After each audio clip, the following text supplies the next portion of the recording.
Hey, what's up, and welcome to Q&A, the show where I take your questions and answer them here in video format. Ton of questions to get into, so let's just start with it.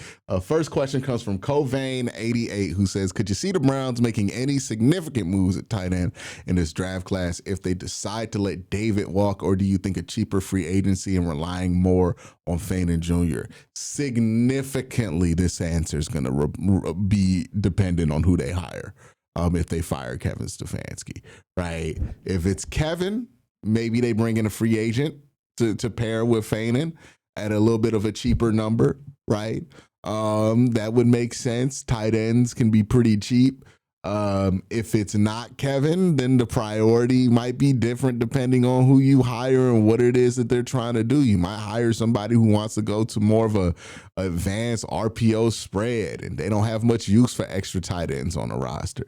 You might want to hire somebody who's going to be doubling down on tight ends, right? Like what they're doing in Chicago.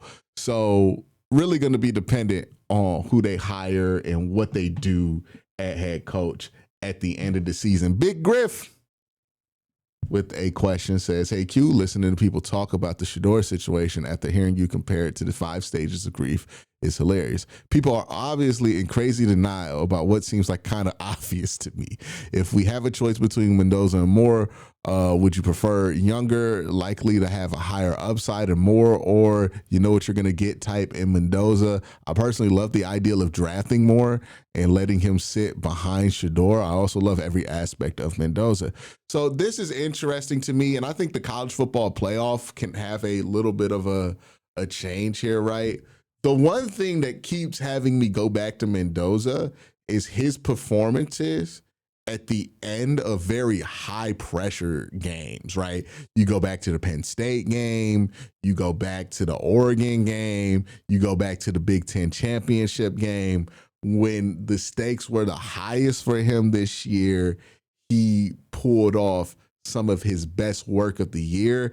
And that is a trait from a quarterback when you add it as a cherry on top to everything else, all these strong traits that Mendoza has with his arm talent, with his ability to, his accuracy as a quarterback, his quick reads, his quick progressions, his mental makeup as a quarterback. When you add that on top, is something that I don't feel comfortable passing on, because there are a lot of quarterbacks who fold under those kind of bright lights. Now, Dante Moore has had a situation or two pop up where he needed to make a big time throw in a big time moment, but he also kind of crumbled in the Indiana game when Mendoza kind of stood up and shined out. So you worry about that a little bit with Moore. But if he has some of those moments where he shows up big in the playoffs, then obviously that erases a lot of your concern, and vice versa for Mendoza. If he starts to shrivel during the playoffs, it makes you less confident about that aspect of his game. But that's really the one thing that I'm like, if I had to say Mendoza puts over the top there, is, man, when his team had nothing else to rely on but him, because you got to remember, as much as people will try to tell you Mendoza's playing in a loaded situation, that Indiana team is not as good as they were last year, and they have been significantly more injured this year than they were last year. Their offensive line has been beat to shit. Their wide receiving core has been beat to shit. And look, similar things has happened to Dante Moore. His wide receiving core has been beat to shit too, right? So that's why I'm impressed with both of them. But with Mendoza, it's like, man, when the team truly, and you can watch Indiana and kind of suss this out, they have multiple times throughout this season basically put it on Mendoza's back and prayed, and Mendoza has come through for them. Like, you watch Kirk Cignetti, and I remember pointing this out in the Oregon game, right? When you watch Kirk Cignetti and you watch how Will Stein was running the offense with Dante Moore, it was obvious to me that Kirk Cignetti had absolute trust in Mendoza at the end of those games.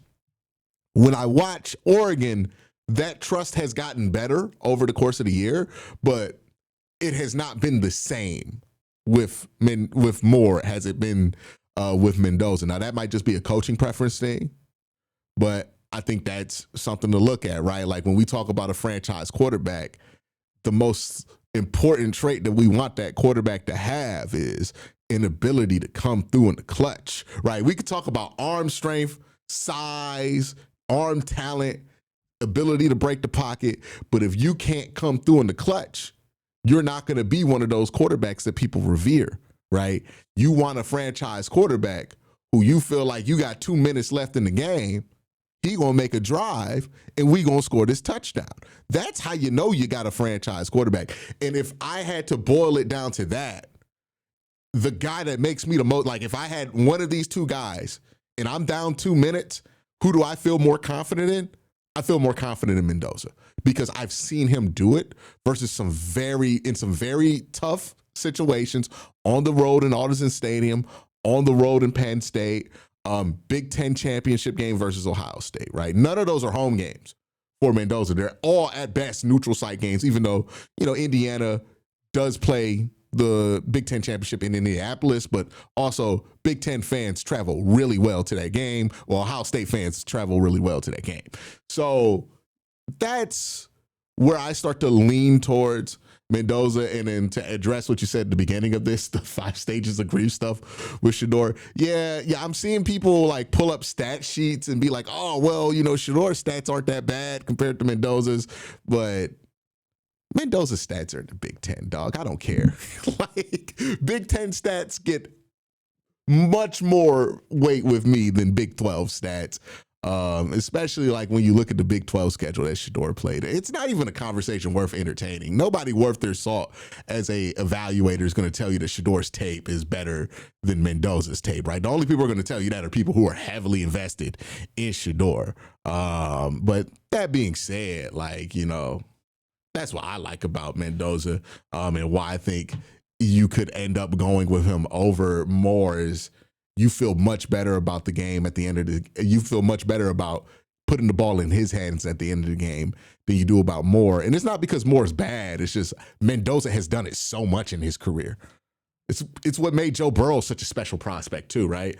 Skip the Weasel says, hey, Q, what do you think the Browns' strategy would be during the draft, considering that we have a number of needs in offense? I'm almost in the opinion of trading down with our first ones, hopefully with a late first and additional assets. Browns draft offensive line with the Jacksonville pick and taking a prospect at quarterback in the late first. Let me tell you what I'm not a fan of. I'm not a fan of taking a quarterback prospect with the late first. You either love a guy enough to take him in the top 5 or you don't fucking take him in the first round. That's my stance, personally. The late first thing, specifically for the Cleveland Browns, has blown up in our face like Acme Dynamite so many times, right? Brady Quinn, Brandon Weeden, Johnny Manziel. I'm good. I'm good for the rest of eternity on taking quarterbacks in the 20s. And again, it goes back to like my beef with the Cleveland Browns organization over my entire lifetime. We love to try to get a deal on quarterback. Like it's not like quarterbacks are cheap. You know what I mean? We love to try to get a buy one, get one deal. Let's trade back and get some extra picks and take a quarterback late. We love to do this shit at quarterback, but it never works out. What has had the best chance of hitting for you over the years is just taking a quarterback when you have a top 5 grade on him. So no, I'm not a fan of being like, oh yeah, we got an option at quarterback in the top 5, but let's trade back so we can take a guy we like less in the late first, but still commit 5 years to him. Seems like a waste of time. Like, just take the guy you like. I mean, didn't we do this? We did some version of this when we drafted Deshaun Kaiser, because we were like, oh no, we don't like Carson Wentz. We think Carson Wentz is terrible, but we'll trade back and get fucking Deshaun Kaiser. Like, oh yeah, that worked out. We got Corey Coleman and Deshaun Kaiser. We won Super Bowls off that combination, right? Like, it just take the fucking quarterback, man. Like, if you like one of these quarterbacks and you think they're worthy of the pick, just do it. Just do it. But don't try to get cute with it. We have done the quarterback version of it's 4th and inches and we want to run end arounds and toss sweeps and flea flickers and all this stupid shit. We don't want to just go up the middle. Let's just go up the middle. You know what I mean? Ain't we tired of doing this? Cam's cut up with a question, says, yo, Q, Question about quarterbacks. Mendoza's campaign of doubt erasure. Do you think the hesitation with Mendoza stems from the awkwardness off the field? Feels like a rise in the draft class campaign has been doubt erasure, which I kind of like, to be honest. Does it hold any stock that Dante hasn't played enough games narrative? I know it tends to seem the trends, but it seems like correlation, not causation. Yeah, I'm not really a big buyer into like the less than 25 stars thing. I think if you play good football, you play good football. And that's really like, you play the extra years, you get the extra starts to get better at football to get to a certain point. But if you don't need a bunch of starts to get to that point, then what am I tripping about, right? With Moore, it seems like he got to that point without needing all those starts, and he developed in other ways. It's not like he just like came out of high school last year or something like that, the way people make it sound. As far as Mendoza, what do I think the hesitation with him stems from? I think, one, he's coming out of Indiana. And, when Joe Burrow rose out of LSU, he was still playing at LSU, right? Which meant that everybody was watching him. And at the end of the day, it's not crazy to think that like LSU could have a top tier prospect. But Indiana's a little different, right? Like, people are going to be a little bit more hesitant with the brand name of Indiana. There's some questions about whether Kirk Cignetti's offense is transferable to the NFL, but I think any offense can be transferable to the NFL, or any quarterback who can have success at a high level in their system can be transferable to the NFL, right? I think also it has to do with the fact that Mendoza is a little awkward, like you mentioned, right? He's not the most normal post-game interview guy, but I really think it has to do, at least in Cleveland, more with his juxtaposition to the Shador narrative, right? And people just wanting to hang on to being right about the Shador narrative as far as like him being a franchise quarterback right away, right? I think that's more or less why you're seeing all of this stuff.